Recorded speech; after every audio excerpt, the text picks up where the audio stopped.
She was buried in her wedding dress, clutching a simple crucifix, her coffin draped with two flags, one for the country that gave her birth, the other for the nation that claimed her heart. Princess Margaret of Connaught was meant to be Sweden's queen, but fate had other plans. At just 38 years old, this beloved British princess who had captured an entire nation's devotion would never wear the crown that awaited her. But here's what makes her story extraordinary. In her brief time as Sweden's crown princess, she didn't just win hearts. She revolutionized what it meant to be royal. She was the first royal mother to breastfeed her own children, the first to open her palace doors to the press, and the first to found a women's hockey team. Her jewels tell a story of love, loss, and a legacy that sparkles on Swedish royalty to this day. Today, we unlock the treasure vault of the Queen Sweden lost. We'll explore the remarkable journey of Princess Margaret of Connaught, affectionately known as Daisy, from Queen Victoria's granddaughter to Sweden's most beloved crown princess. We'll trace the path of her magnificent jewels, the Connaught Diamond Tiara that still graces Swedish royal heads today, the mysterious sapphire tourmaline necklace that vanished for decades, and the pearls that connected her to Queen Victoria herself. This isn't just a story about beautiful jewelry. It's about a woman who dared to modernize a monarchy, who chose love over convention, and whose influence shaped the Swedish royal family for generations to come. Her tragic death at the height of her popularity created a void that Sweden never quite filled, and her jewels became the physical embodiment of dreams unfulfilled. The Swedish princess. Born Princess Margaret Victoria Charlotte Augusta Nora on January 15, 1882, at Bagshot Park in Surrey, she was Queen Victoria's granddaughter through her father, Prince Arthur, Duke of Connaught. This direct lineage made her one of the most eligible princesses in Europe, but it was her nickname that revealed her true nature. Daisy, derived from the Old English meaning day's eye, perfectly captured the fresh, vibrant spirit that would come to define her public persona. While other royal children were raised in rigid formality, Daisy embraced a more natural, approachable style that would later revolutionize Swedish court life. Her upbringing prepared her for greatness in unexpected ways. She developed a passion for painting and discovered a love of photography that was revolutionary for its time. In an age when cameras were still novelties, Daisy documented her world with an artist's eye, creating intimate portraits that would later give the Swedish public unprecedented glimpses into royal family life. The fateful meeting in Cairo. Love has a way of rewriting destiny, and for Princess Margaret, that rewriting began on a warm January evening in 1905 at the Abdeen Palace in Cairo. When she was introduced to Prince Gustav Adolf of Sweden at a ball hosted by the Khedive of Egypt, something extraordinary happened. Contemporary accounts describe it as love at first sight, a connection so immediate and profound that it surprised even sophisticated diplomatic circles. Gustav Adolf, grandson of Sweden's King Oscar II, was everything a romantic young woman could dream of. Handsome, intelligent, and refreshingly different from the stuffy British courtiers she'd known all her life. After only a few meetings, Gustav Adolf proposed to Margaret on February 25, 1905. Her acceptance sent shockwaves through both courts, not because the match was unsuitable, but because it happened so quickly and with such obvious mutual devotion. The engagement gifts began arriving immediately, including what would become the cornerstone of Margaret's jewelry collection, the spectacular Connaught Diamond Tiara. The wedding and jewels. June 15, 1905, dawned bright and beautiful at St. George's Chapel, Windsor Castle. As Princess Margaret walked down the aisle, she wore not just her wedding gown, but the hopes of two nations. The wedding gifts would tell the real story of Margaret's future influence. The Connaught Diamond Tiara, created by E. Wolfe and Company for Garrard in 1904, was a masterpiece of Edwardian craftsmanship. Its intricate diamond drops and delicate scrollwork were designed to complement Margaret's natural grace, but more importantly, they were built to last. This wasn't just jewelry, it was an investment in the future of the Swedish monarchy. From the Khedive of Egypt came another treasure, the Khedive of Egypt Tiara, commemorating the couple's meeting in Cairo. Margaret wore it as a corsage ornament on her wedding day, but its true destiny lay in the future. It would later become a cherished bridal tiara for Margaret's descendants. But perhaps the most personally meaningful gifts were the pearls. It's widely believed that Queen Victoria herself gifted pearl jewelry to her beloved granddaughter. These weren't just gems, they were a tangible connection to the great queen who had shaped an empire. Arrival in Sweden and royal revolution.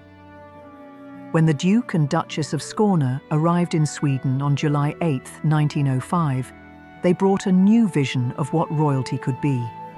Margaret, now known as Margrethe but still Daisy to those who loved her, immediately set about learning Swedish with an intensity that surprised even her tutors.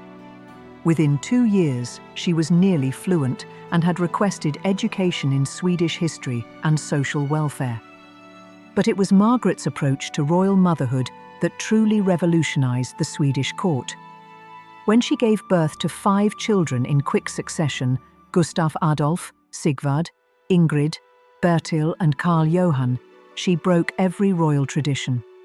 She was one of the first royal mothers to insist on breastfeeding her own children, a radical departure from aristocratic norms. Even more shocking, she set up a small schoolroom above the palace apartments so her children could have playmates from outside royal circles. She documented every precious moment with her camera, sharing intimate family photographs with newspapers and printing them on postcards. This created an entirely new image of royal family life. The Swedish public was enchanted. Here was a princess who rolled on the floor with her toddlers, who pushed prams through palace gardens, who treated her children not as future monarchs, but as beloved sons and daughters. Her jewelry choices reflected this new approach. She often wore her pearls even in informal settings, making them a signature of her accessible royal style. In 1908, she founded Sweden's first women's hockey team, the Crown Princesses Hockey Club, encouraging ladies to take up what was then considered a daring sport.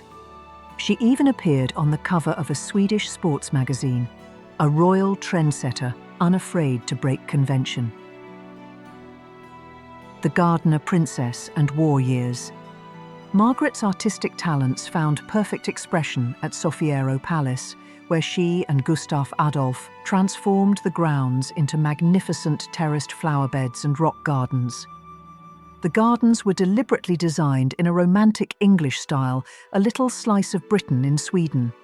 Margaret's deep horticultural knowledge led her to author 2 illustrated books on gardening, donating the proceeds to establish domestic science schools. When World War I erupted in 1914, the Swedish royal palace became a microcosm of the global conflict.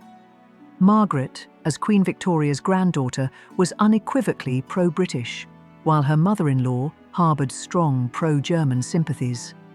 This created an extraordinary situation. 2 queens in the same palace, each supporting opposite sides of the war. Margaret's response was characteristically compassionate. She organised workrooms inside the royal palace where dozens of women gathered to sew uniforms for Swedish soldiers. When Sweden's paraffin wax supplies ran low, Margaret led a candle-making drive. Most remarkably, she oversaw efforts to send comfort packages to prisoners of war across Europe, building a network that dispatched parcels containing food, clothing, books, and even handmade toys to POWs of various nationalities. The tragic end.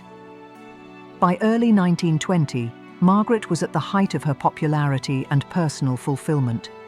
At just 38 years old, she was pregnant with her 6th child, a much-anticipated baby due in the summer. The Swedish people adored their crown princess. and she had successfully modernized the monarchy while maintaining its dignity. But fate had other plans. In March 1920, Margaret developed a severe ear infection that troubled her for weeks. In April, she underwent surgery to remove the infected mastoid tissue, hoping for a quick recovery. Initially, it seemed successful, but Margaret soon fell dangerously ill with high fevers and facial pain. Doctors discovered she had contracted erysipelas, a streptococcal infection which swiftly led to sepsis in her weakened state. Despite all medical efforts, Crown Princess Margaret died suddenly at Stockholm Palace at 2 a.m. on May 1, 1920, with her heartbroken husband by her side. The unborn baby she carried could not be saved. Swedish Prime Minister Hjalmar Branting captured the nation's grief perfectly. The ray of sunshine at Stockholm Palace has gone out. Indeed, the whole country went into mourning. One Swedish paper wrote that Margaret had died Sweden's daisy, a cherished flower wilted too soon. The funeral and final wishes. In a final testament to her character, Margaret's burial wishes, prepared 6 years earlier in 1914, were faithfully honoured. She had requested to be laid to rest in a simple coffin of English oak, draped with both the British and Swedish flags, a perfect symbol of her dual loyalties and the bridge she had built between two nations. Her body was clothed in her wedding dress and veil, the same white gown in which she had joyfully married Gustav Adolf 15 years earlier. In her hands, she held a simple crucifix, reflecting her devout Anglican faith. She had specified that there should be no lying in state, and that her burial should be a private ceremony attended only by her husband and children. On May 10, 1920, she was interred at Haga Park, just outside Stockholm, becoming the first person ever laid to rest in this new royal burial ground. At her funeral, both British and Swedish flags fluttered in the spring breeze, united in sorrow. The jewels that endure. Although Princess Margaret's life was brief, her jewellery collection tells a story of enduring love and legacy. The Connaught Diamond Tiara, that wedding gift from her parents in 1905, has remained in the Swedish royal collection for over a century. Today, it belongs to King Carl XVI Gustaf and his wife Queen Silvia, and daughters frequently wear it at state banquets and Nobel ceremonies. The tiara's journey through the generations is remarkable. After Margaret's death, it was inherited by her eldest son and became a favourite of her granddaughter, Princess Sibylla, the mother of the current king. Each time it appears on a Swedish royal head, it carries with it the memory of the English princess who brought such light to Sweden. The Khedive of Egypt Tiara followed an equally fascinating path. It passed to Margaret's only daughter Ingrid, who became Queen of Denmark. This tiara has since become a treasured bridal piece in Margaret's family, worn by Ingrid's daughters, Queen Margrethe of Denmark and Queen Anne-Marie of Greece at their weddings. But perhaps the most mysterious piece in her collection was the sapphire and tourmaline necklace. Listed in her 1920 inventory as a necklace with sapphires and tourmaline rosettes, this intricate chain featured floral clusters of blue sapphires and pink tourmalines with a detachable pendant. After Margaret's death, it languished unseen in the vault for decades.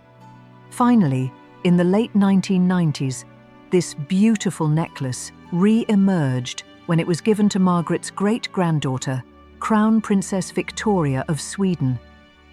Victoria wore her great-great-grandmother's necklace at several Nobel Prize banquets, pairing the antique Edwardian piece with modern gowns, a touching revival of Margaret's legacy.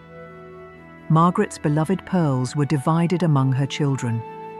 Today, Queen Margrethe II of Denmark is often seen wearing layers of exquisite natural pearls that once belonged to Daisy, a lovely nod to her English grandmother's enduring style. The legacy of the lost queen. The cruel irony of Margaret's story is that she died nearly 30 years before her husband, Gustav Adolf, finally ascended the throne in 1950. She had been a devoted crown princess for 15 years, modernizing the monarchy and capturing hearts, but she would never become the queen she was destined to be. In losing Margaret, Sweden lost its future queen, truly the queen that Sweden lost, as history remembers her. Yet her influence on the Swedish monarchy was profound and lasting. Her husband carried forward her vision of a more accessible, family-oriented royal house. The gardens at Sofiero, which they created together, remain one of Sweden's most beloved royal attractions. Her progressive views on family life, media accessibility, and social responsibility were revolutionary for their time, foreshadowing the approach of subsequent generations of Scandinavian royals. Through her descendants, Margaret's bloodline flows through multiple European royal houses. Her daughter Ingrid became Queen of Denmark, and through her, Margaret's legacy lives on in Denmark's current Queen Margrethe II, who was named in Margaret's honour and is still lovingly called Daisy by her family. Conclusion. As we close the vault on this remarkable collection, we're left with a profound truth. Princess Margaret of Connaught may never have worn a queen's crown, but she wore something far more precious, the love of an entire nation. Her jewels, scattered now among the royal houses of Europe, continue to catch the light at state occasions and family celebrations, each sparkle a reminder of the English princess who dared to revolutionize what it meant to be royal. From the Connaught Diamond Tiara that still graces Swedish state banquets, to the mysterious sapphire necklace that found new life with Crown Princess Victoria, these jewels tell a story that transcends their material value. They speak of love that crossed borders, of traditions transformed, and of a legacy that refused to die with its creator.